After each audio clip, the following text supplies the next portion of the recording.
গ্রামের ছোট্ট একটি কফি হাউস, সেখানে কফির কাপের চুমুকের পাশাপাশি উল্টানো হচ্ছে বইয়ের পাতা।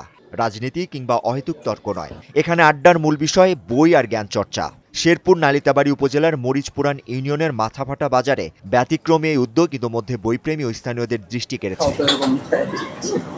কফি হাউসে ঢুকলেই চোখে পড়ে একপাশে সাজানো ইতিহাস, মুক্তিযুদ্ধ, বিজ্ঞান, সংস্কৃতি, আত্ম উন্নয়ন সহ নানা বিষয়ের শতাধিক বই। চা বা কফির অপেক্ষার সময়টুকু এখন অনেকেই কাটান বই পড়ে। ফলে আড্ডার পরিবেশে যুক্ত হয়েছে নতুন এক পাঠ সংস্কৃতি। এই বাজারে এই ব্যবসা করি তো, যাওয়ার সময় প্রতিদিন চাটা খাওয়ার ফাঁকে ফুঁকে আর কি একটু বই টই পড়ি। বই পড়লে মোটামুটি ভালো লাগে। এক কাপ চা খাইতে গেলে চায়ের দোকানে যায় আড্ডা পাড়তে হয়, কিন্তু আমরা সেই আড্ডাটা ওই জায়গায় না পেলা এই পথ পাটা কাছে বসে একটা কফি খেলাম। এই বদ পাঠাগার থেকে বিনা মূল্যে বাসায় নিয়ে বইও পড়তে পারে।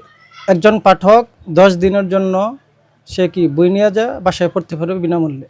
ডিজিটাল যুগে মোবাইলের অতিরিক্ত ব্যবহার থেকে তরুণদের বইমুখী করতেই 2025 সালে পথ পাঠাগার গড়ে তোলেন স্থানীয় সমাজকর্মী তৌফিকুর রহমান। রাষ্ট্রবিজ্ঞানের স্নাতকোত্তর শেষ করেও চাকরি না পেয়ে জীবিকার জন্য চালু করেন একটি কফি হাউস। সেই কফি হাউসের এক কোণে কয়েকটি বই দিয়ে শুরু হওয়া পাঠাগার আজ স্থানীয়দের সহযোগিতায় শতাধিক বইয়ের সংগ্রহে সমৃদ্ধ হয়েছে। প্রতিদিনই বাড়ছে নতুন পাঠকের সংখ্যা। ছাত্র জীবন থেকে আমি বই পড়তে খুব ভালোবাসি এবং বই কেউ যদি পড়ে তাকে আমি খুব পছন্দ করি।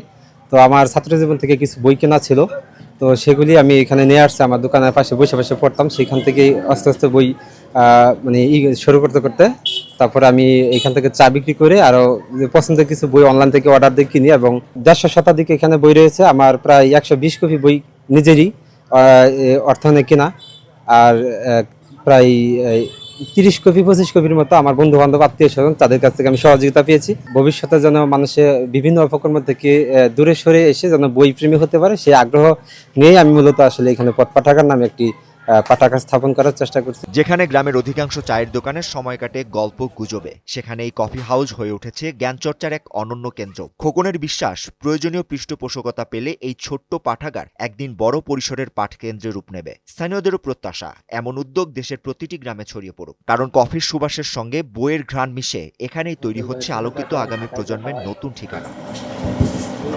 Shakib Mahmud, Times today.